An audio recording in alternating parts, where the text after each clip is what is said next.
So hi, everyone. So thanks, Amanda, for the introduction. At Hykso, we produce small sensors such as these.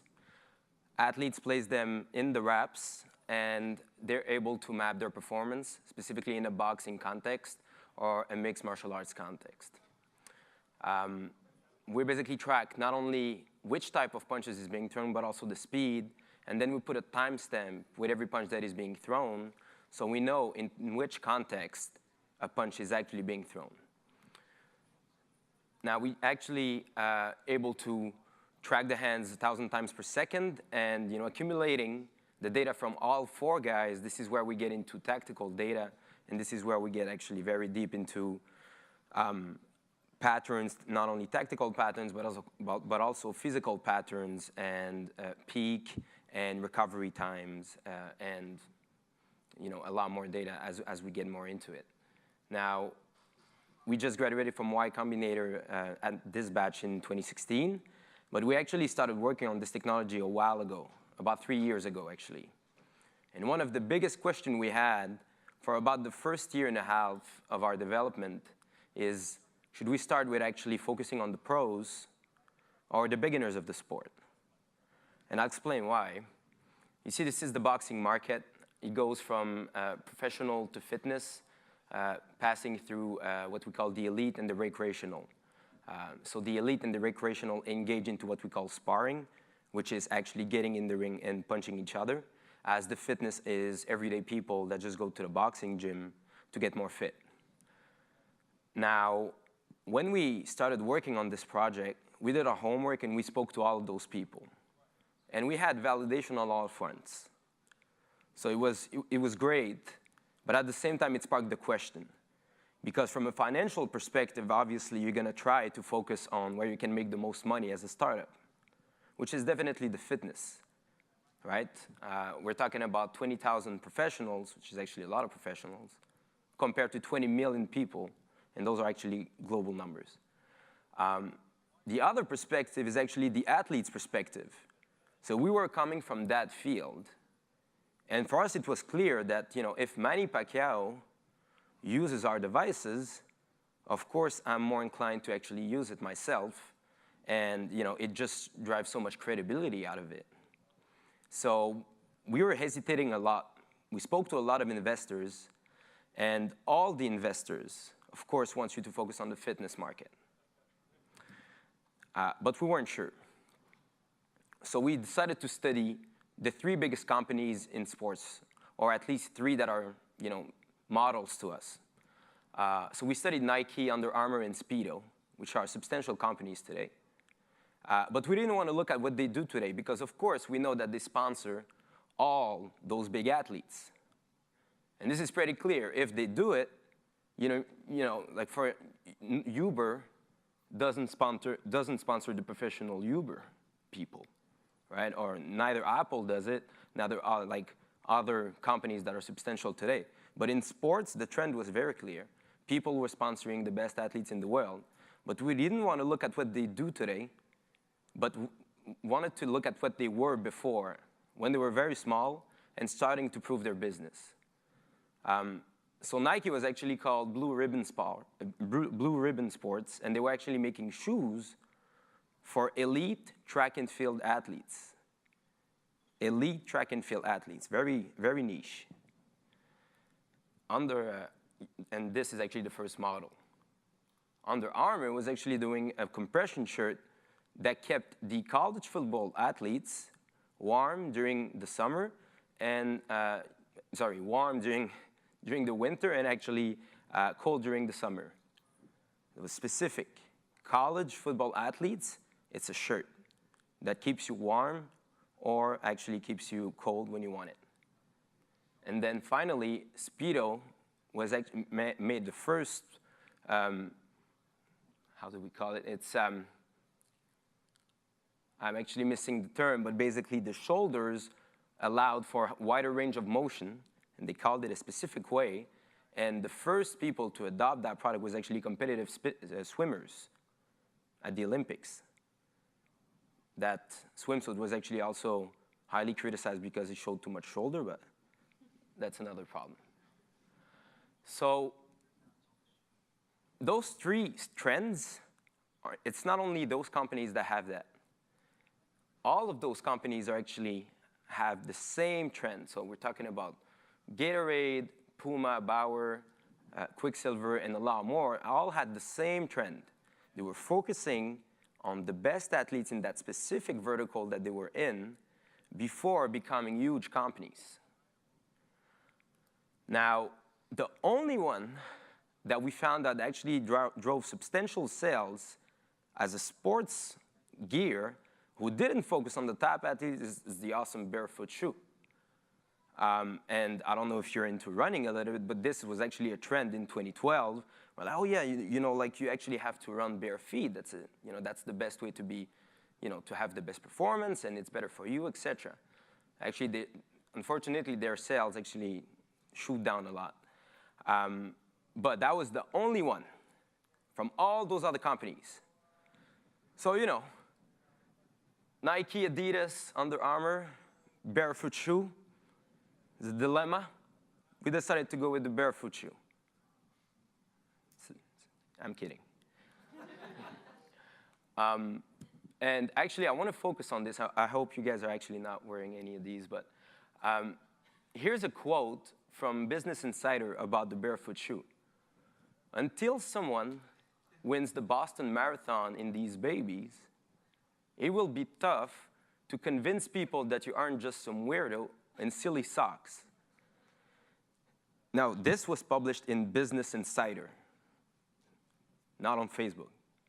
And I want us to focus a little bit on two parts. Until someone wins, it will be tough to convince people that you aren't just some weirdo. Now, let's just reflect on the barefoot shoe situation and our wearables in sports. Are we really that different from the people that are seeing this new technology coming in the field than the barefoot shoe itself? Are we just going to be seen as something awesome straight off the bat? Or we're going to be doubted? So we spoke to some people that didn't know anything about us. Boxers that weren't high-level people, but in that mass of people where the money is. And we told them, here's our technology. It does this, that, and that. It's going to make you a better boxer, and this works. And then they were doubting it. The first question was, does it really work?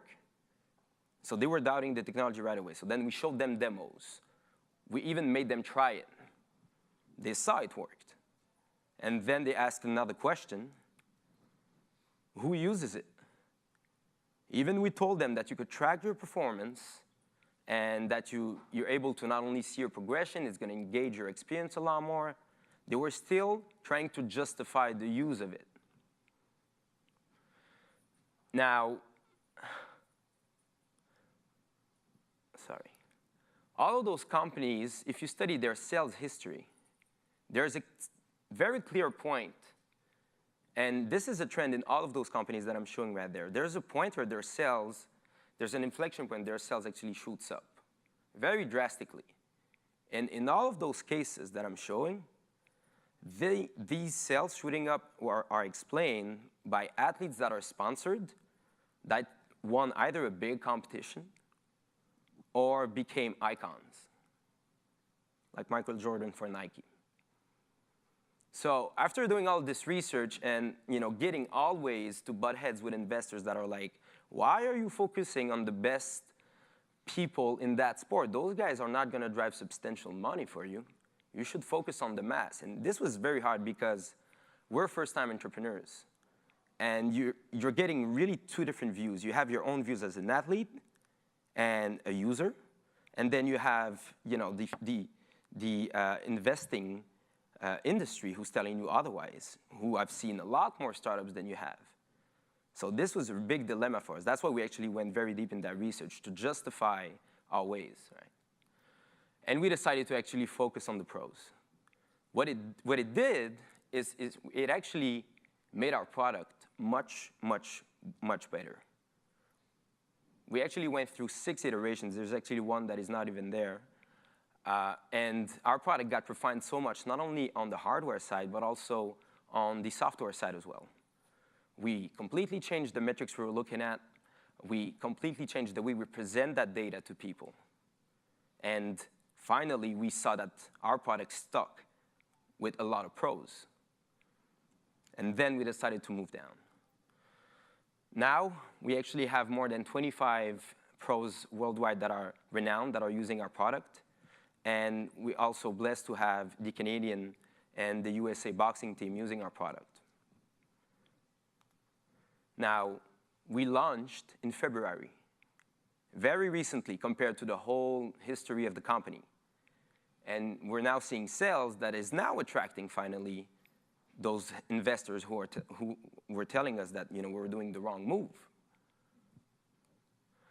And all of that, for all those athletes using our product and driving all this awareness, it cost us $0. We didn't pay them anything. Because once you do have a product that is actually helping those athletes, and you have very limited number of it that you can distribute worldwide, those guys will do everything to get a competitive edge and that extra 1%. So we were able to ask them to use their influence in exchange of the edge that they could get with our product. And this drove actually all those sales. Now, at first, we started seeing those sales, and then the investors, being investors, are like, well, how many people in the fitness you're actually selling to? Because of course, you make a pro product, you're going to sell to pros, right? And it's awesome. But I don't know if you can scale.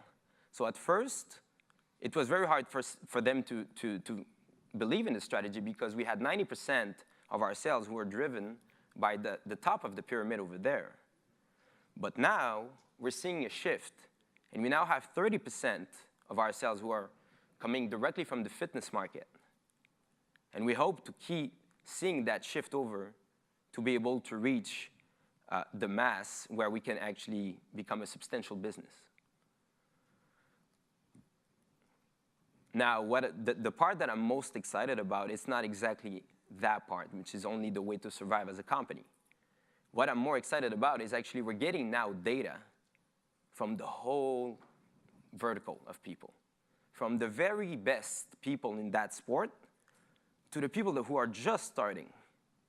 And what we hope to be able to do very quickly is to see dominant trends into what makes a great boxer or a great mixed martial artist from somebody who's just starting. Because wearable is still about data. And once you're able to tell people, here's your level, sure, you progressed, but if you really want to assess what is missing from your game, here's what you have to do to get to the next level, and to the next level, and above. And potentially, of course, becoming one of those companies one day, which is our dream. Thank you.